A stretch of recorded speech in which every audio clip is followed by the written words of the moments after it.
Le damos el tiempo al pastor Jeremías con el tema de misiones y plantación de iglesia. Adelante, pastor Jeremías, con la clase de esta noche. Muchas gracias, Pastor Nielsen. Un saludo a todos los hermanos. Un privilegio estar de regreso con ustedes esta noche. Vamos a comenzar con una pregunta. ¿Qué es el centro de la iglesia? ¿Qué es la única cosa sin la cual la iglesia no puede ser verdadera, mucho menos saludable?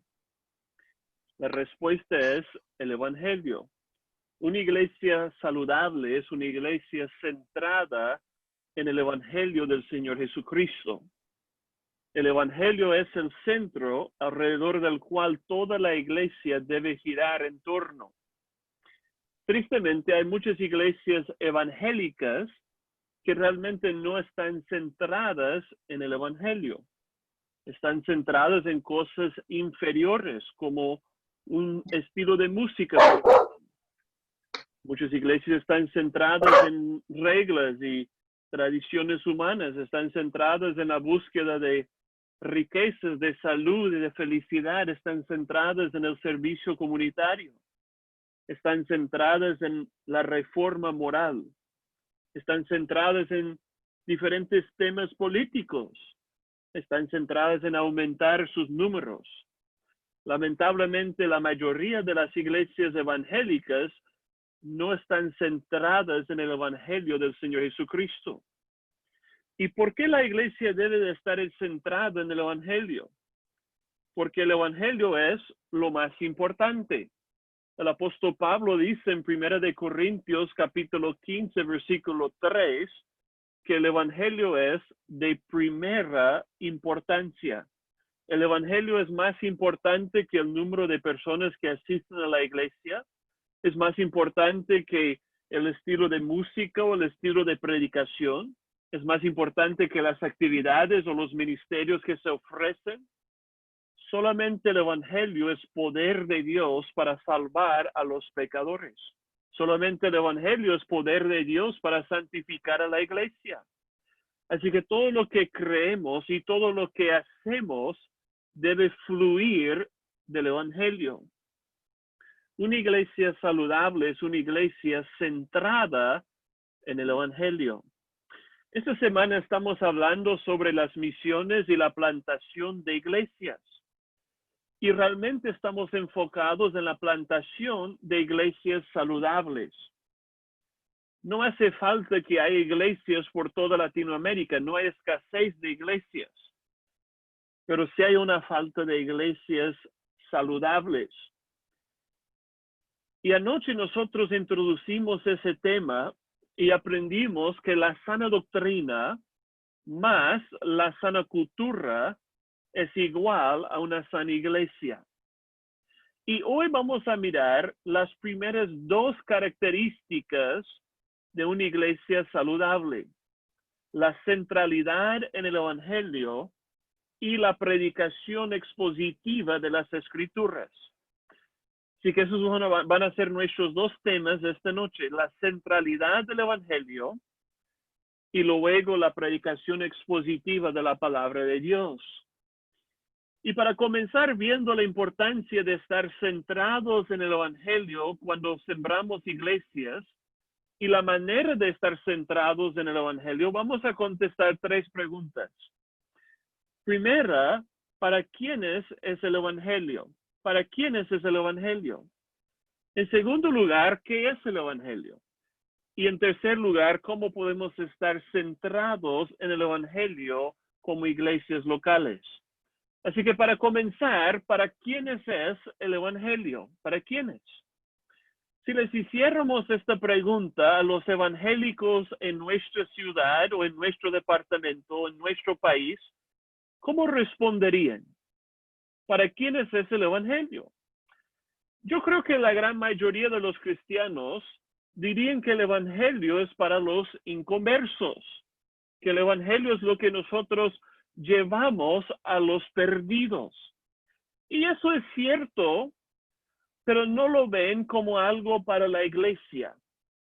Para muchos creyentes el Evangelio es para evangelizar a los incrédulos y para nada más. Sin embargo, quiero convencerles, hermanos, que el Evangelio no es solamente para los inconversos. Sí, queremos predicar el Evangelio a los inconversos, pero el Evangelio es para todos, incluso para los miembros de las iglesias locales. Es por eso que el apóstol Pablo dice a la iglesia en Roma, Romanos capítulo 1, versículo 15, pronto estoy a anunciaros el Evangelio también a vosotros que estáis en Roma. Acuérdense, hermanos, de que Pablo estaba escribiendo esa carta a los cristianos que estaban en la ciudad de Roma. Así que nosotros tal vez pensamos, Pablo, ellos ya saben el Evangelio, ya creen el Evangelio, por eso son cristianos, ya han sido justificados porque han puesto su fe en el Evangelio. ¿Por qué vas a anunciar el Evangelio a los cristianos en Roma? El apóstol quería anunciarles el Evangelio a los creyentes porque el Evangelio es para toda la vida cristiana. No es solamente la puerta para llegar a Dios, también es todo el camino de la vida.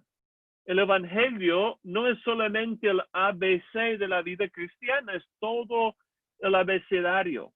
O para decirlo en términos teológicos, el Evangelio no es solo para nuestra justificación, es para nuestra santificación también. Sabemos que la manera de comenzar la vida cristiana es por creer en el Evangelio. Pero también debemos entender que la manera de crecer en la vida cristiana es seguir creyendo el Evangelio y aplicándolo a cada área de nuestras vidas. Así que, hermanos, hemos contestado la primera pregunta. ¿Para quiénes es el Evangelio? Es para todos. Es para los inconversos y es para los miembros de la iglesia. La segunda pregunta es, ¿qué es el Evangelio? Para sembrar una iglesia centrada en el Evangelio, tenemos que saber qué es el Evangelio. ¿Cómo responderías tú si alguien te preguntara, ¿puedes decirme en 60 segundos qué es el Evangelio? Esa es una pregunta que yo trato de hacer a todos los que quieren ser miembros de nuestra iglesia. En 60 segundos, en un minuto, ¿qué es el Evangelio? Sencillamente, el Evangelio es la obra redentora de Jesucristo.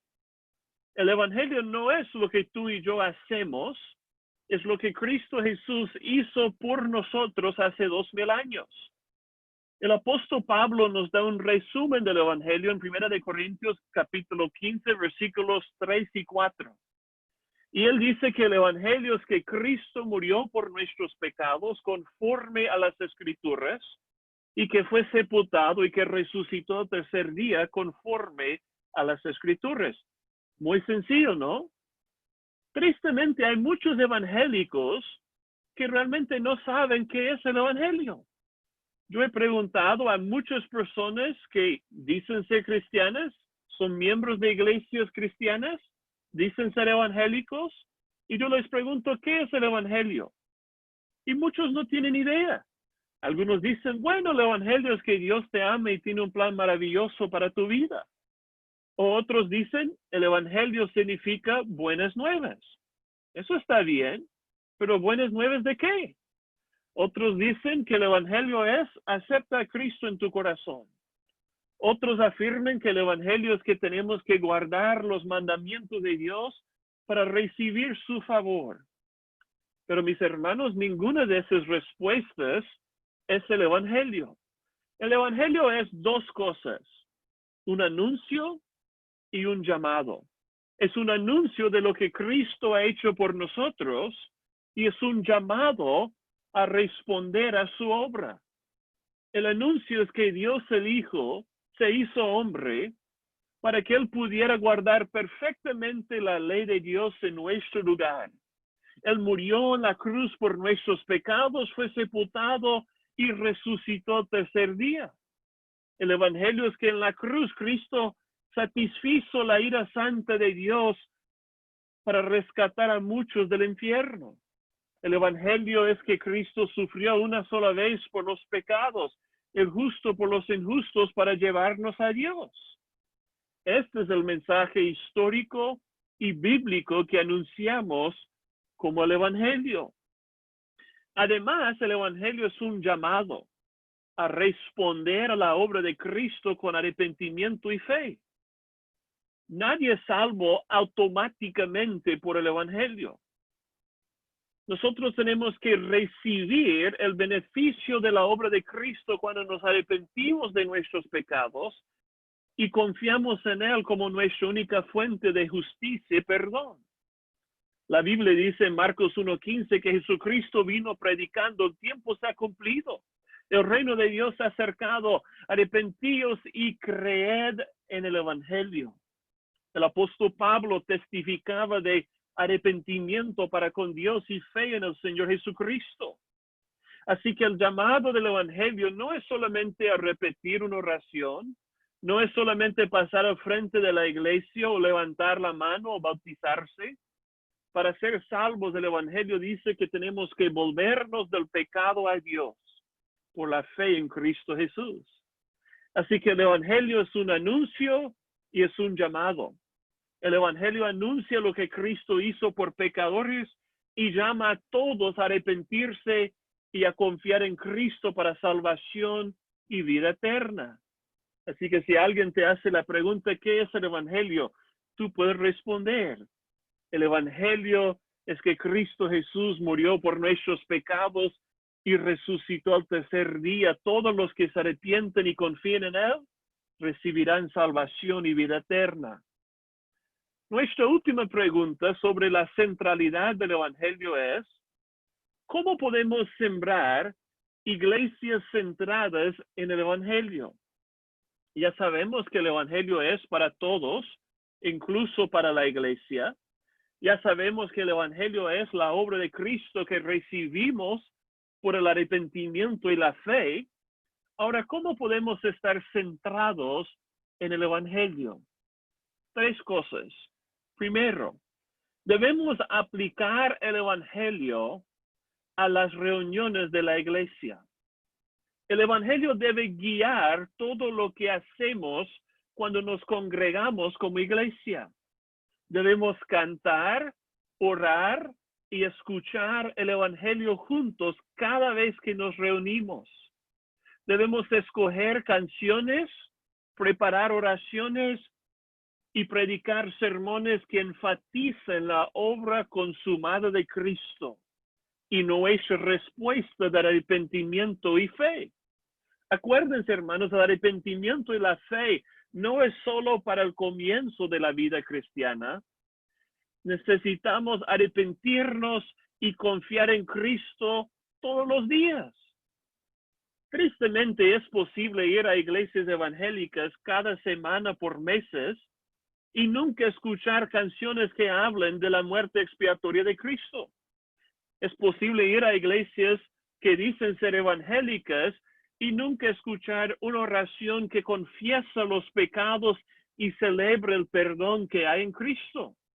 Es posible ir a iglesias cristianas y escuchar sermones moralistas que no expliquen la necesidad del sacrificio de Cristo ni la importancia de arrepentirse y confiar en Él para perdón de pecados. Las iglesias evangélicas hablan bastante sobre la gran comisión, pero muchas veces sus miembros ni saben qué es el mensaje que debemos llevar al mundo. Tristemente, muchos que dicen ser evangélicos han perdido su enfoque en el Evangelio. Pero una iglesia centrada en el Evangelio es una congregación cuyas reuniones están enfocadas en la obra consumada de Cristo. Quiera Dios que cada vez que su iglesia se reúna, podamos cantar, orar y escuchar las buenas nuevas de Cristo. La segunda forma que el Evangelio debe ser centrado en la iglesia es en cuanto a nuestro trato los unos a los otros. Las buenas nuevas de Cristo deben impactar la manera en que nos relacionamos entre nosotros. Acuérdense, La sana doctrina debe producir una sana cultura. La doctrina de gracia debe producir una comunidad de gracia. El evangelio verdadero debe producir amor sincero. Permíteme hacerles algunas preguntas. ¿Por qué debemos amarnos los unos a los otros? Porque Dios nos ha amado primero en Cristo. El evangelio produce amor los unos por los otros. ¿Por qué debemos andar en humildad considerando a otros como superiores a nosotros mismos? Porque Cristo Jesús se humilló hasta la muerte y muerte de cruz. El evangelio produce humildad en nuestro corazón. ¿Por qué debemos perdonarnos los unos a los otros?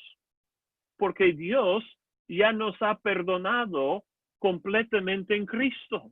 Así que el evangelio produce el poder para perdonar cualquier ofensa. ¿Por qué debemos ser generosos los unos con los otros? Porque Cristo, siendo rico, se hizo pobre para enriquecernos espiritualmente. Así que el evangelio produce generosidad en nuestros corazones. ¿Por qué debemos servir los unos a los otros? Porque Cristo no vino para ser servido, sino para servir y para dar su vida en rescate por muchos. Así que el evangelio produce un corazón de siervo en nosotros. ¿Por qué debemos ser pacientes con nuestros hermanos? Porque Dios ha sido paciente para con nosotros en Cristo. Así que el evangelio produce paciencia. Mis hermanos, el evangelio debe impactar nuestra manera de tratarnos los unos a los otros. En muchas iglesias se hacen exhortaciones divorciadas del evangelio. En otras palabras, se les dice a la gente que tiene que ofrendar, pero no les exhorta la luz de la ofrenda de Cristo. O les dice a la gente que tiene que perdonar y no guardar amargura, pero no basan ese mandato en el perdón de Cristo. Son exhortaciones moralistas divorciadas del poder del evangelio. Y enseñar de esa manera es como dar un carro sin gasolina a una persona y decirle, maneje. Aunque el carro sea bueno, si no tiene combustible, no va a ir a ningún lado. Y de la misma manera, aunque la exhortación sea buena, aunque el mandamiento sea correcto, si no fluye de aprecio por la obra de Cristo, esa persona no tendrá el poder para obedecer a Dios y ayudar a su prójimo. Así que el evangelio es el combustible que debe impulsar toda nuestra obediencia como cristianos. ¿Qué es lo que sucede cuando nosotros damos una enseñanza moralista y no basamos nuestras exhortaciones en el evangelio? Terminamos produciendo dos tipos de personas en la iglesia: personas arrogantes o personas frustradas. Los arrogantes son los que escuchan las exhortaciones divorciadas del evangelio y ellos piensan, bueno, yo ya estoy haciendo eso, así que Dios está contento conmigo por mi obediencia. Yo no soy como los demás que sí son desobedientes. Los fariseos son el ejemplo clásico de los que creían que pudieron justificarse delante de Dios por su propia moralidad. Ellos se creían justos y por eso menospreciaban a los demás. Sí, obedecían en lo exterior, pero sus corazones estaban lejos de Dios. Eran como tumbas blanqueadas. ¿Y saben qué, hermanos? Las iglesias evangélicas están repletas de personas soberbias así. Pero por el otro lado, las personas frustradas son los que escuchan exhortaciones moralistas y ellos concluyen, yo nunca puedo hacer eso. Me imagino que Dios está enojado conmigo por todos mis fracasos. Mejor ni intento obedecer a Dios. Siempre están frustradas porque nunca pueden hacer lo suficiente para sentir que Dios les haya aceptado. Traten de obedecer, pero no están dependiendo de la gracia de Dios en Cristo. Y realmente hay muchas iglesias cristianas llenas de personas frustradas también. Sin embargo, si nosotros basamos nuestras exhortaciones en el Evangelio, podemos tener iglesias llenas de personas humildes y alegres simultáneamente. Serán humildes porque saben que solo pueden obedecer a Dios por su gracia en Cristo y el poder del Espíritu Santo. Ellos no tendrán que menospreciar a los demás porque saben que si no fuera por la gracia de Dios, ellos serían iguales que los otros o tal vez peores. Así que una iglesia que exhorta unos a otros a la luz de la obra de Cristo es una iglesia que puede andar en humildad, demostrando gracia a otros pecadores como nosotros. Y al mismo tiempo, en vez de estar frustrados continuamente bajo exhortaciones imposibles de cumplir, las personas serán alegres porque saben que su aceptación con Dios no depende de su propio esfuerzo, sino de la obediencia de Cristo Jesús a su favor. Y cuando ellos caen en pecado, y la realidad es que todos caemos en pecado, no se van a desesperar, no van a tirar la toalla, sino que van a confesar sus pecados y seguir confiando en la sangre de Cristo como su única esperanza. Hermanos, en una iglesia moralista, nadie confiesa sus pecados porque todos están tratando de aparentar ser justos delante de los otros. Pero en una iglesia centrada en el Evangelio, podemos sentir la libertad de confesar nuestros pecados a Dios y a nuestros hermanos de confianza porque sabemos que Cristo Jesús es nuestra justicia. Así que no tenemos que fingir nada. No tenemos que ser fariseos, no tenemos que ser legalistas. Podemos admitir que somos pecadores en necesidad desesperada de la gracia de Dios. Así que la única manera de tener una iglesia llena de gente humilde y alegre es si basamos y fundamentamos todas nuestras exhortaciones morales en el Evangelio. El Evangelio es el combustible que nos impulsa para tratar bien los unos a los otros, así como Dios nos ha tratado bien en Cristo. Así que para repasar, hemos visto que el Evangelio debe guiar y formar nuestras reuniones como iglesia. Cantamos, oramos y escuchamos el Evangelio juntos cada semana. Y también hemos aprendido que el Evangelio es la gasolina para tratar bien los unos a los otros. Ahora, por último, vamos a ver que el Evangelio debe ser aplicado a cada área de nuestras vidas. El Evangelio es para toda la vida cristiana, para el matrimonio, para la crianza de los hijos, para el trabajo, la escuela, el dinero, los deportes, todo. El Evangelio no es lo que nosotros hacemos, es lo que Cristo hizo por nosotros. Pero el Evangelio sí se aplica a todo lo que hacemos. Pensemos en algunos ejemplos, comenzando con el matrimonio. Cuando el apóstol Pablo quería exhortar a los maridos y a las esposas en la carta de Efesios, ¿qué les dice? No simplemente le dice, maridos amen a sus mujeres, esposas sométense a sus maridos. No es lo único que dice. Al contrario, Pablo basa sus exhortaciones en el Evangelio. Maridos, amad a vuestras mujeres. ¿Cómo? Así como Cristo amó a la iglesia y se entregó a sí mismo por ella para santificarla. También dice, las casadas estén sujetas a sus propios maridos como al Señor. ¿Qué está haciendo el apóstol? Él está usando el Evangelio como el modelo y el combustible para la relación entre maridos y sus esposas. Así que, hermanos, debemos aplicar el Evangelio a nuestros matrimonios. Otro ejemplo, la crianza de los hijos. Pablo exhorta a los hijos y a los padres. ¿Qué les dice? no solamente les dice, hijos obedezcan a sus papás, padres disciplinen a sus hijos. No. Una vez más, Pablo basa sus exhortaciones en el Evangelio. Hijos, obedeced en el Señor a vuestros padres. Padres, no provoquéis a ira a vuestros hijos, sino criarlos en la disciplina y la amonestación del Señor. ¿Qué está diciendo? Ya que ustedes pertenecen al Señor Jesús, porque Él los compró en la cruz del Calvario, viven de una manera agradable al Señor. Así que papás, tenemos que aplicar el Evangelio a la crianza de nuestros hijos. Un ejemplo más, el trabajo.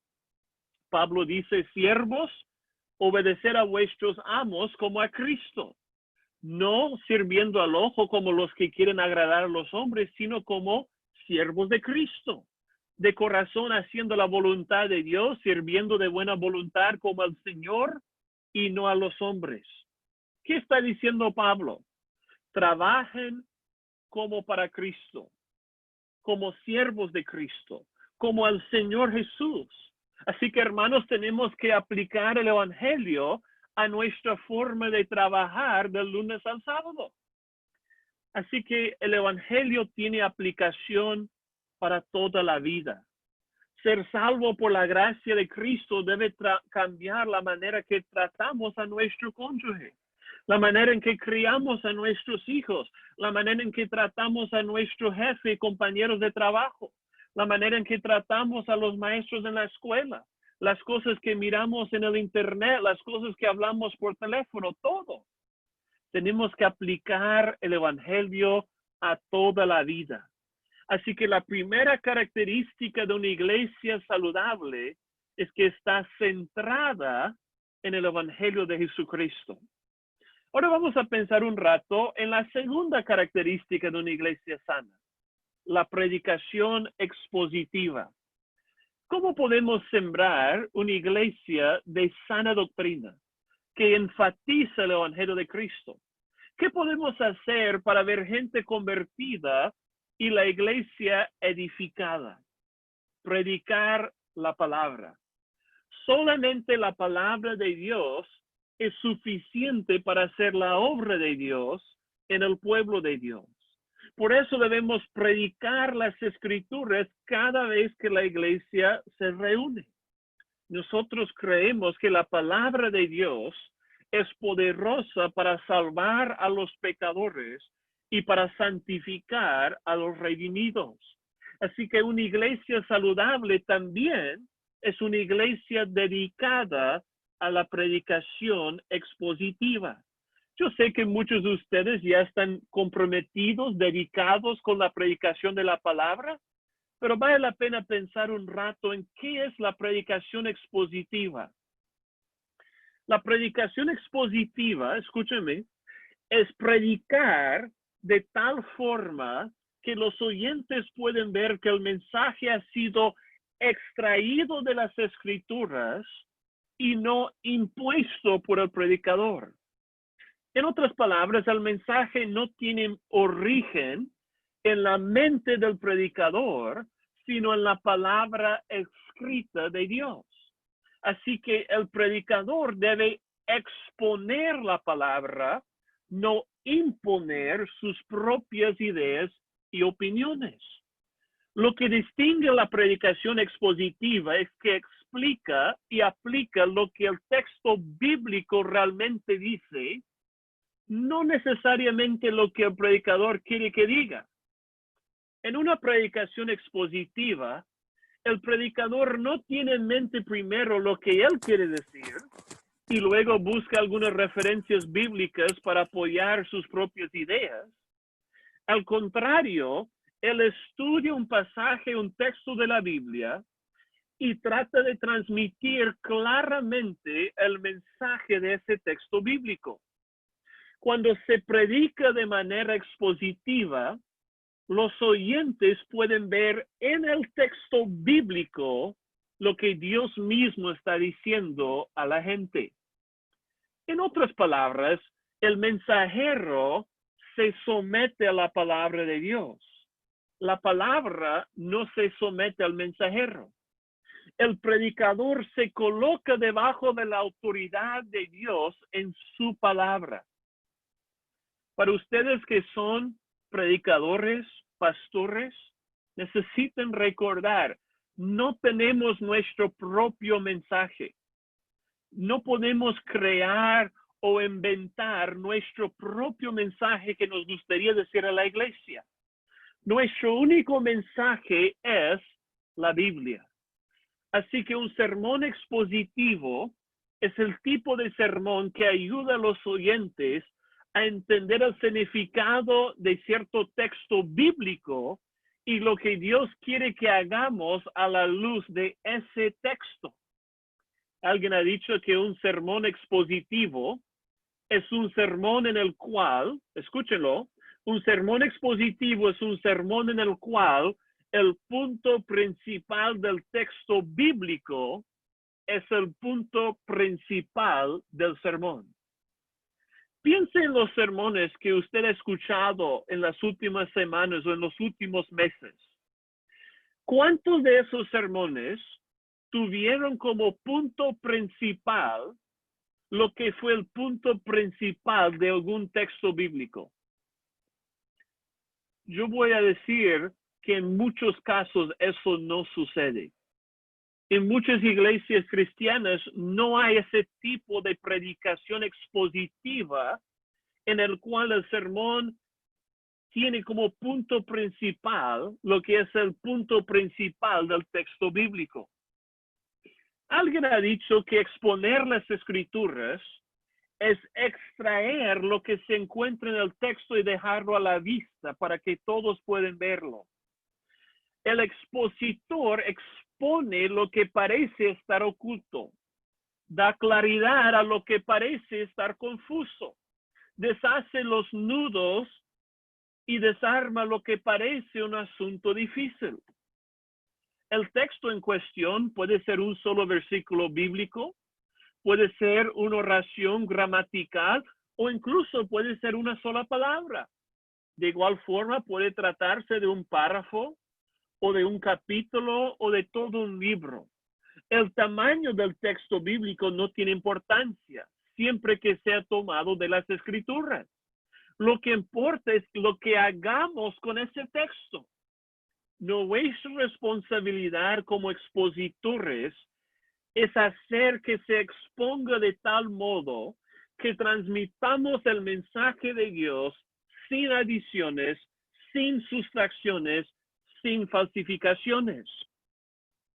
Yo creo que la mayoría de las personas aprecian un buen truco de magia.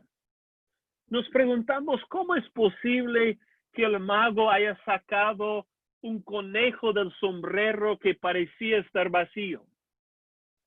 Pero hermanos, el predicador no es un mago. Él es un expositor. Él está llamado a sacar del texto bíblico únicamente lo que en realidad ya está ahí en el texto. Ninguno de los oyentes debe salir de la iglesia preguntándose, ¿de dónde sacó el pastor ese mensaje? Debe ser obvio que todo lo que dice fluye de un texto bíblico. Así que la predicación expositiva es predicar la palabra de Dios, no nuestras propias ideas. Lamentablemente, mucho de lo que se llama predicación hoy día no es expositiva. No es una exposición de la palabra de Dios, sino una imposición de las ideas y opiniones del predicador. Hay muchos predicadores que no exponen lo que el texto bíblico realmente dice, sino imponen lo que ellos quieren que dijera. Y como resultado, su congregación no escucha la voz poderosa de Dios, sino las ideas impotentes de un mero hombre. Cuando no hay predicación expositiva, la iglesia no está oyendo la palabra infalible del Señor, sino la palabra falible del predicador. Hay muy poca predicación expositiva en las iglesias evangélicas. Así que para ver la importancia de ser una iglesia dedicada a la predicación expositiva, vamos a considerar por un rato 3 verdades sobre el poder de la palabra. Nosotros predicamos la palabra de Dios porque creemos que es la fuerza más poderosa en el universo. Predicamos la palabra porque creemos que es la fuerza más poderosa en el universo. Si tú no tienes esa convicción, tú no vas a predicar la palabra de Dios semana tras semana. Pero si tú crees eso, puedes exponer las escrituras y anunciar la palabra de Dios cada día del Señor. Nosotros creemos que solamente las escrituras pueden transformar personas de adentro para afuera. Y la palabra de Dios es poderosa porque su autor es todopoderoso. Dios es el que cambia vidas a través de su palabra. Mis hermanos, el Señor no es un ídolo mudo. Él ha hablado, Él está hablando hoy a través de su palabra y Él actúa hablando. Una pregunta, ¿cómo ha mostrado Dios el poder de su palabra? Por lo menos en 3 maneras. Primero, la palabra de Dios fue poderosa para crear el universo de la nada. Segundo, la palabra de Dios sigue siendo poderosa para dar vida a los muertos. Y tercero, la palabra de Dios es poderosa para santificar la iglesia. En otras palabras, vemos la gran fuerza de la palabra de Dios en la creación, en la regeneración y en la santificación.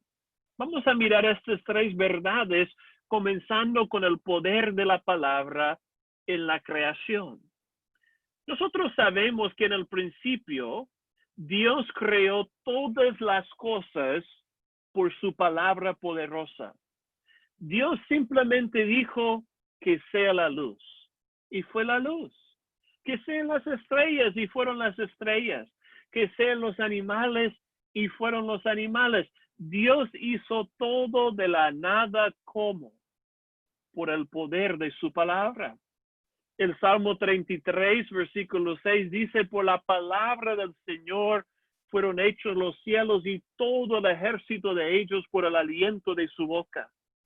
Hebreos capítulo 11, versículo 3 dice, por la fe entendemos haber sido constituido el universo como por la palabra de Dios. El pastor Sugel Michelin dice lo siguiente, la creación es una prueba contundente del inmenso poder que desata la palabra de Dios cuando es pronunciada. El universo, así de grandioso como es, no es más que una pequeña muestra de lo que Dios es capaz de hacer cuando Él habla.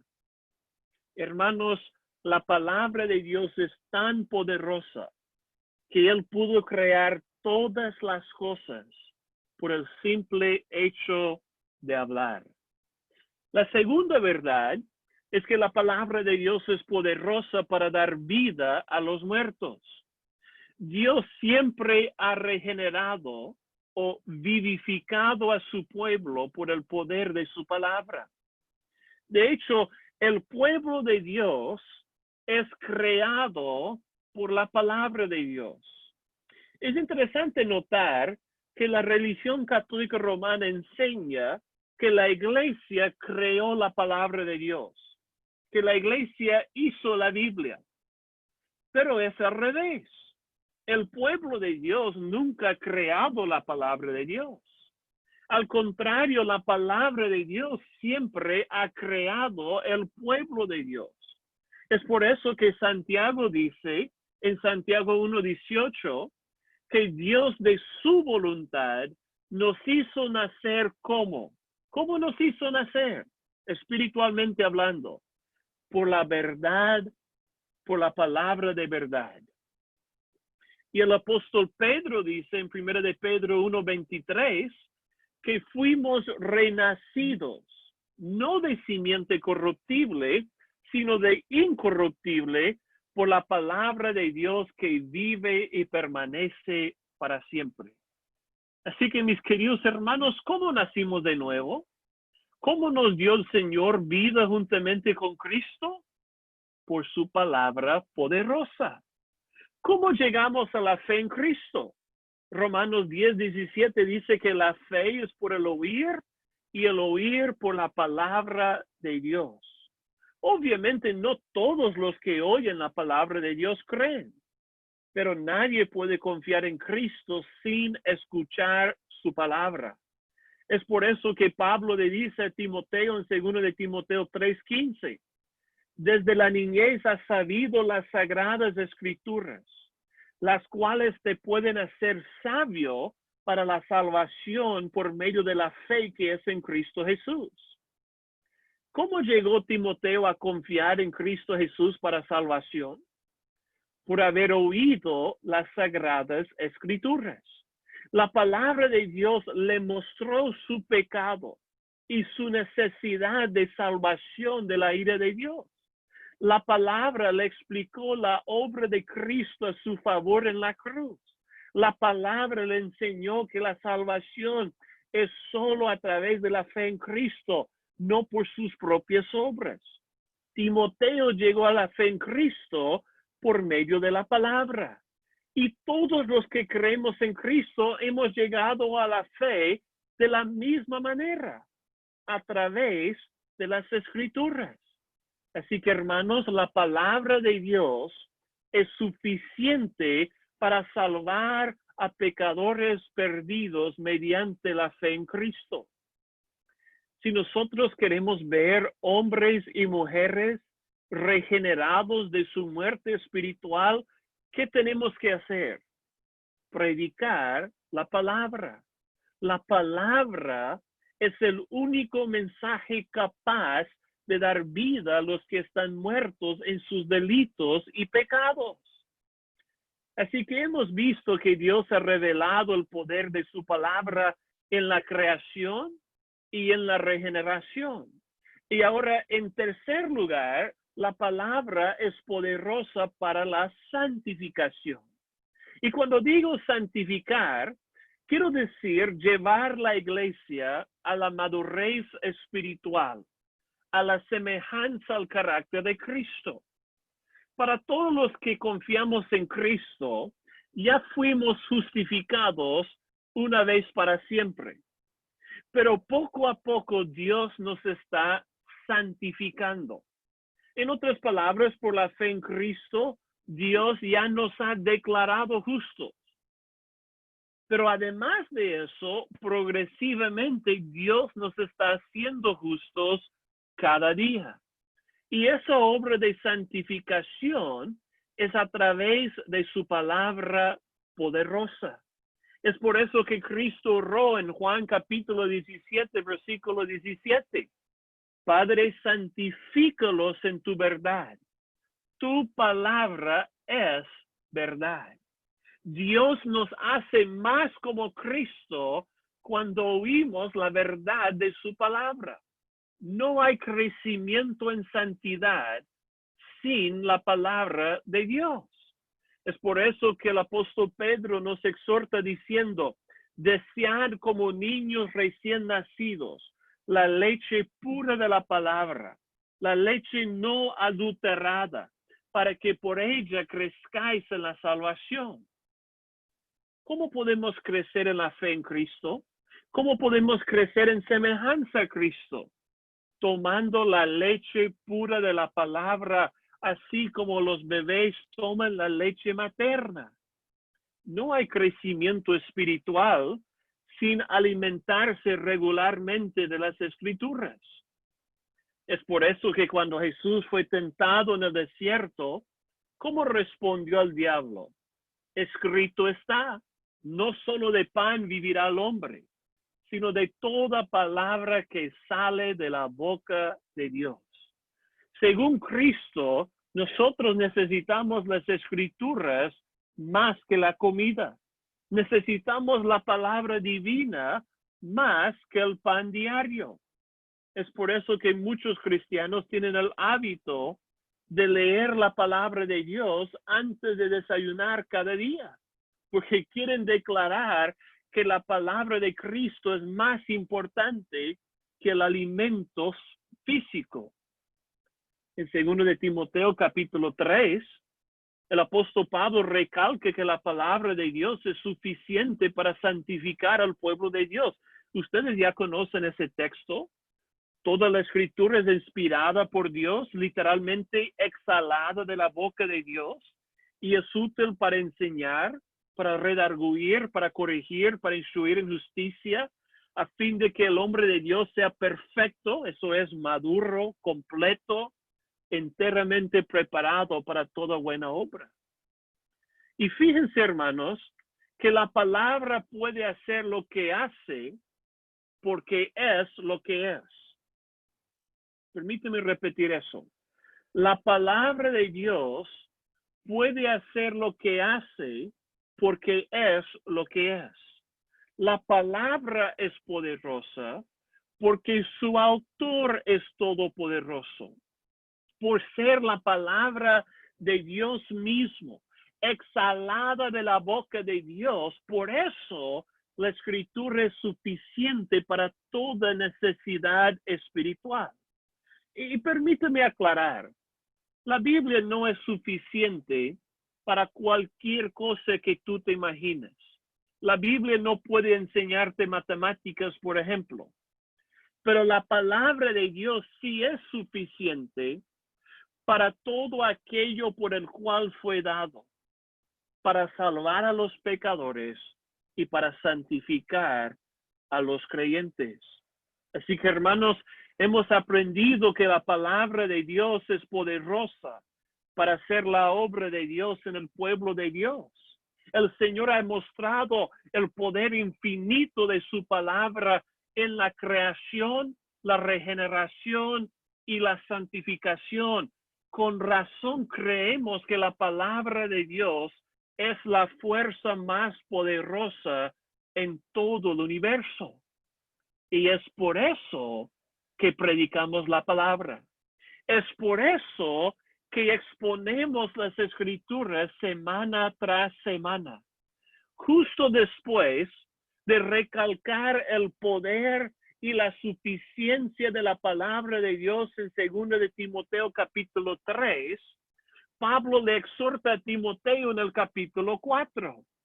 Te encarezco delante de Dios y del Señor Jesucristo, que juzgará a los vivos y a los muertos en su manifestación y en su reino, que prediques la palabra, que instes a tiempo y fuera de tiempo. En otras palabras, cuando sea conveniente y cuando no es conveniente.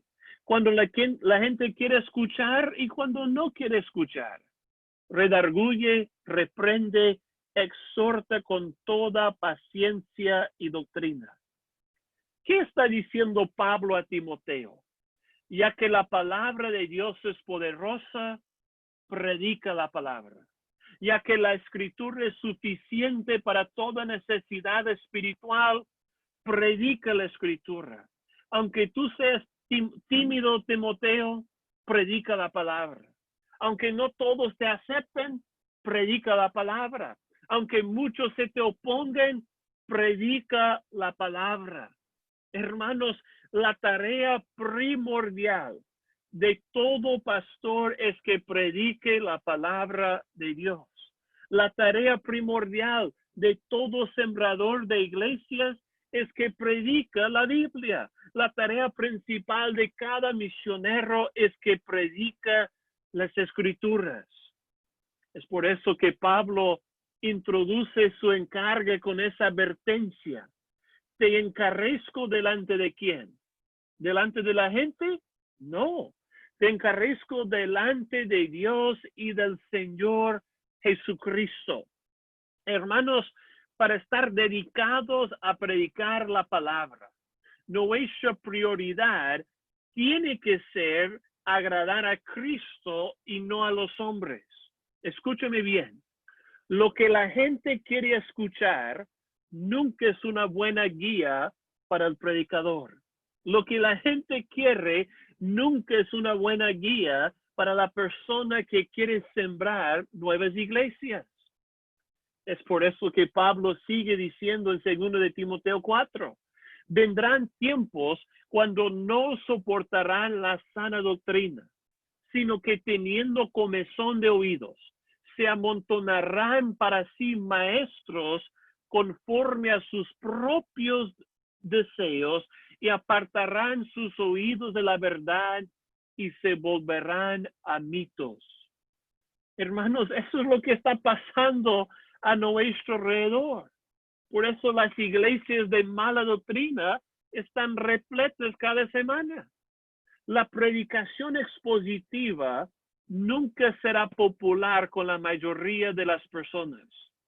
Mucha gente va a buscar predicadores que les dicen lo que quieren oír, que les pica los oídos para que ellos puedan seguir en su pecado con una conciencia tranquila. Pero por eso Pablo le dice a Timoteo que hay que predicar delante de Dios y del Señor Jesucristo. Mira, la audiencia más importante cada semana no es la iglesia, es el Señor Jesús.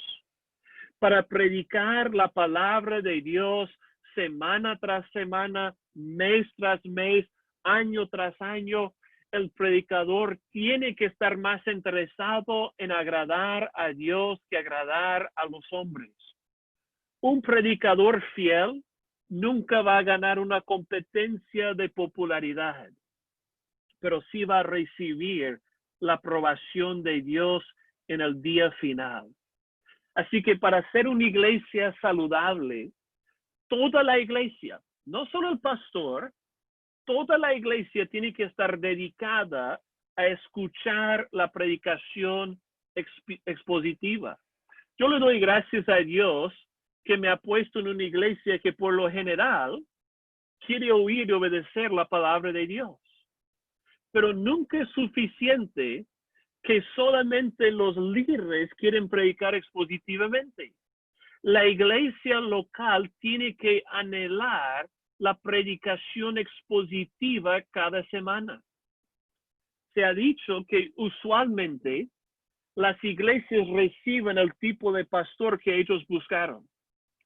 Las iglesias que solamente quieren escuchar chistes e historias y charlas motivacionales típicamente buscan un pastor que les hable de estas cosas.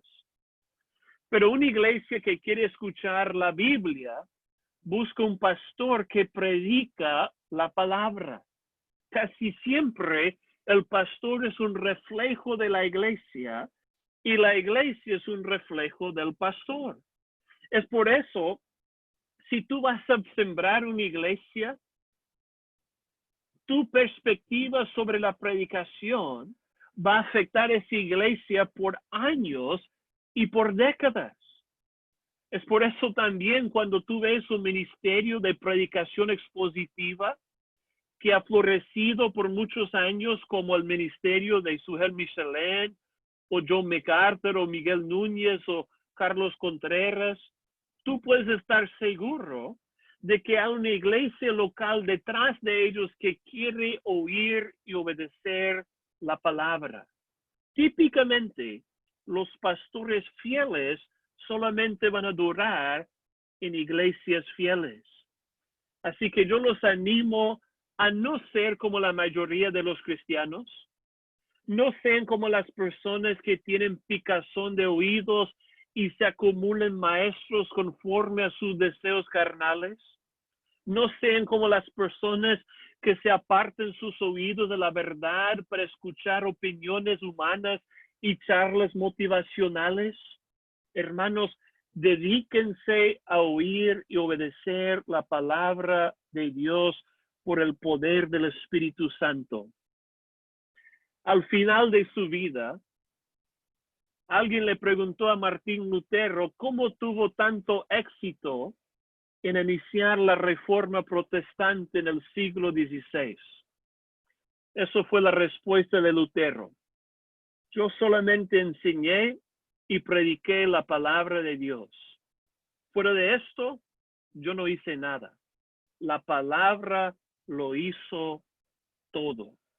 Hermanos, una iglesia saludable es una iglesia centrada en el Evangelio de Jesucristo.